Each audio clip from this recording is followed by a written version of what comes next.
November 1903, a 21-year-old Italian steps off the steamship Vancouver in Boston Harbor. His name is Carlo. He has exactly $2.50 in his pocket. He lost the rest of his money at cards during the Atlantic voyage.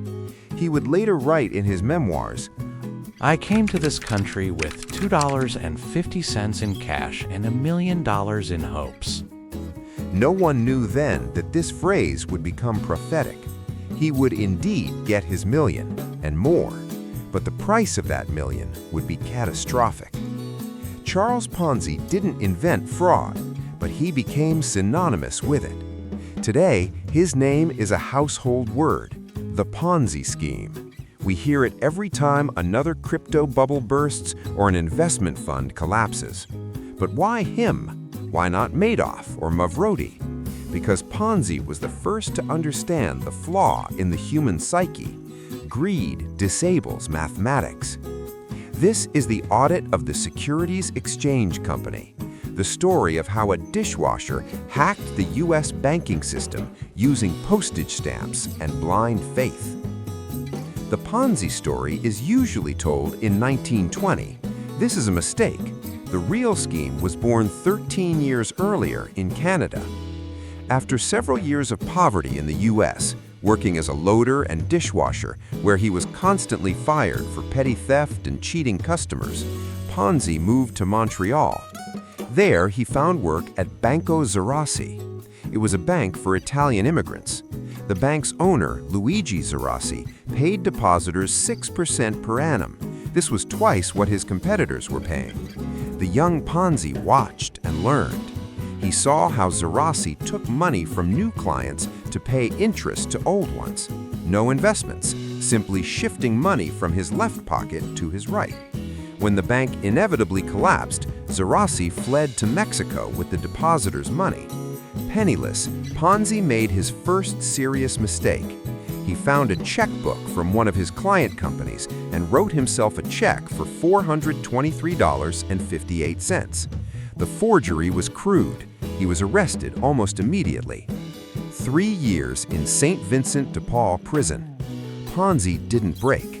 Prison became his university. There he learned the most important rule.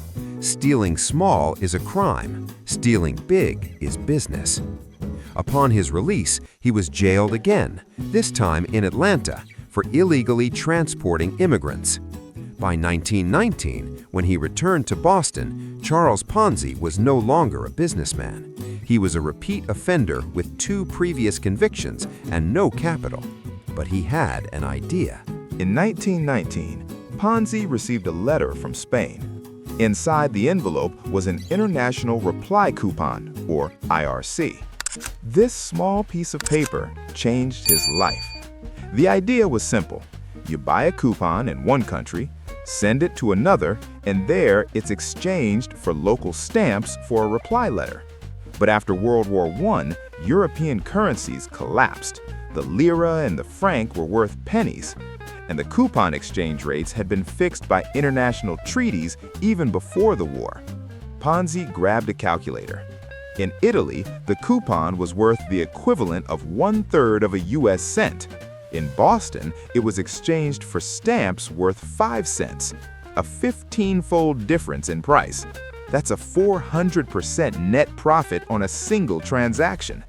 It's called arbitrage, a completely legal operation.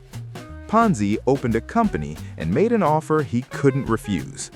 50% profit in 45 days. Banks were offering 5% per year. Ponzi promised 50% in 6 weeks. The first 18 investors, ordinary working people from his neighborhood, received their payments on time. Word spread instantly. Charlie's found a way. Boston was in the midst of a gold rush. But there was a problem, a mathematical one.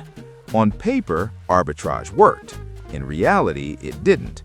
To exchange a coupon for cash, one had to navigate a bureaucratic hellscape.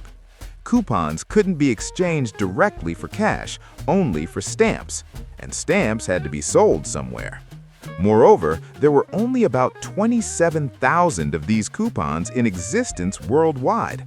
To ensure the promised profits for the first waves of investors, Ponzi needed 160 million coupons. That amount of paper simply wasn't printed. Ponzi realized this immediately. He didn't even try to organize logistics. He simply stopped buying coupons for good. The arbitrage scheme died. The pyramid was born. By the summer of 1920, the office on School Street had become a madhouse. People lined up starting at 4 a.m. People brought chairs, food, and children. Administrative collapse ensued.